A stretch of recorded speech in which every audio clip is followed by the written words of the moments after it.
that I've definitely made a mistake 1,000 times. If you're a person that made this mistake, just hang on for a second, because it's something that we all do when starting over, and I'm talking mainly in working out, not in life. Even though most of these things can apply to that, it's just mainly directed towards people that have been on the sidelines and I keep saying on the sidelines, I guess because I'm watching more football lately, and want to get back into training, get back into working out. So that was today's live is going to be about. And if you're on the replay, definitely, hit the subscribe, comment anything, comment beginner, right? And let me know, because it's always good to know the type of people that are listening and watching, and hopefully this will help you. And this is the one thing that I always do or have done many times and have stopped, because I just want to be smarter with everything. And the more that I have trained, and guys, I've been training and coaching for over 25 years. Just so you know, I may look like I am an Asian that is maybe 30 years old, but I am 47. So yes, this body has 47 years of exercising, working out. Well, I'm not really 47, but I've been training since I've been working out since I was about, I'd say 13 years old is when I started lifting up weights. Backstory, if you haven't been there: fat kid, became a wrestler, learned all the wrong ways to lose weight, just became bigger just to protect myself so I didn't get embarrassed and then lose. And that's when I got introduced to working out, introduced to strength training and bodybuilding pretty much. So the biggest mistake is we go too hard too soon. Okay, and it's not really a muscular thing that has to do with your muscles being sore, because they will be, or being able to, or just doing so many squats that you can't train the next day, which sometimes happens. But more importantly, it is your heart. If you were 20 years old and jumping back on, fine. If you were even 30 years old and jumping back on, well, okay. But if you're like over 40 and trying to move on, even I would say 35, depending on how deconditioned you are, a lot of us just go back to doing what we used to do. And that doesn't work, okay? Mainly because of your heart. And we don't want to overstimulate that muscle, right? That cardiac muscle. It's your heart. Anything can happen then. And just to be smart and precautionary, you want to make sure you do something where you're not breathing too heavy. You feel the pump, but nothing crazy. You don't want to elevate your heart rate up so high that it doesn't know how to catch back up, and now you're, I don't know, cardiac arrest, God forbid, right, where the defib has to come out. We don't want that. The most important thing for you guys is to start super, super slow, when we would even say, like, come on. Like, if your workout says, come on, man, like, come on, that's it? Yeah, that's it.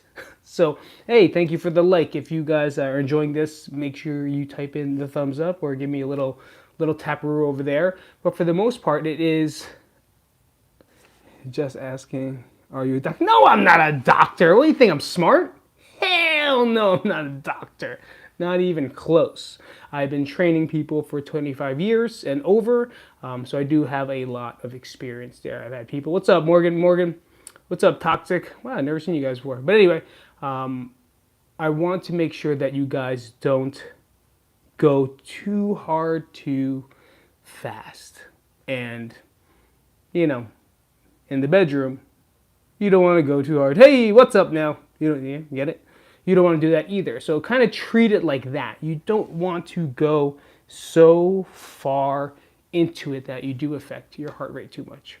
Not only that, we go back to what I said before, was the muscular thing where you become too sore. And we all get off on that. I don't know why. Like, we all get off on, like, oh man, I'm so sore I can't even walk. I'm so sore that I can't even bring my arms up. I'm sorry, because that's the extremist. I tell you to go too hard to fast. Hey, what's up, Tara? That actually made me laugh. Where was I now? Because I was thinking about that going hard too fast, really quick.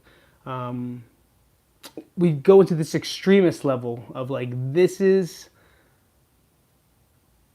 how it has to be done, because back in the day we do, chest, fucking flat bench, 25,000 reps, Incline bench, 25,000 reps. Incline flies, 25,000 reps. Cable crossovers, 25,000. And all we did was work the chest the entire time. Like, demolish the chest, and then to the point where you can't even, like, if anyone touches you, it hurts for the next 5 days, and guess what happens? You cannot work out anymore. And that's probably the hardest part, right? Is making sure you program it and or you do things that are achievable to the point where you feel stimulated, but you're not getting crushed. There's like, soon enough, right? There's a time and place that you can do it. But for the most part, like, take your time. I could always say that what we've learned is, if I get a new client, right, it's going to be GPP no matter what, so general prep phase, where you do body weight stuff, you master that, you get them into some basic strength body weight movements until they can figure out what it is they can or cannot do. And then from there we can progress it. But a lot of us are just so into so quick, so fast that it ends up, we end up losing it. You know what I'm saying? We end up losing it. And then we can't train no more because we're so sore. And that's not fun. And what I'm going to talk about next time is going to be why I've, I guess, adopted more of the full body programming versus the isolated bro splits. Which, listen, I ain't against isolated bro splits, but I am, if a friend that goes to the gym every single day. It keeps going. I'm reading your stuff now. I'm sorry. I have ADHD as well, so don't worry about it, guys. I'm cool with that. Yeah, we're going to talk about that next time. It's been such a long time since I've gone live. I want to thank you guys for coming out. If you're on the replay, share this up with a friend. I'll see you guys later. This is Coach Pete. Till next time, ride or die. Never say that again. Never going to say ride or die again.